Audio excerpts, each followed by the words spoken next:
সাতক্ষীরা শ্যামনগরে অভিযান চালিয়ে প্রায় 2 লক্ষ টাকা মূল্যের 41 বোতল বিদেশি মদসহ শফিকুল ইসলাম নামের এক মাদক কারবারিকে আটক করেছে বাংলাদেশ কোস্টগার্ড। 9 জানুয়ারি 2026 তারিখ শুক্রবার দুপুরে কোস্টগার্ড পশ্চিম জোন মোংলার মিডিয়া কর্মকর্তা লেফটেন্যান্ট কমান্ডার মুনতাসির ইবনে মহসিন এ তথ্য নিশ্চিত করেছেন।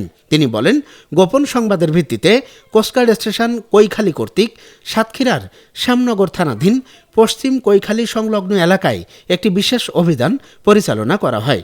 অভিযান চলাকালীন উক্ত এলাকা হতে প্রায় 2 লক্ষ টাকা মূল্যের 41 বোতল বিদেশি মদসহ একজন মাদক কারবারিকে আটক করা হয়।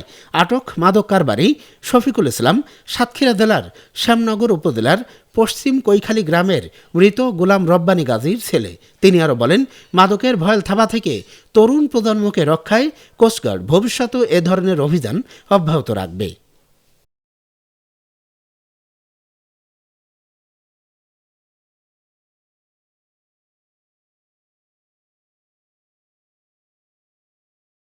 চ্যানেলটি সাবস্ক্রাইব করে সাথে থাকার জন্য অসংখ্য ধন্যবাদ।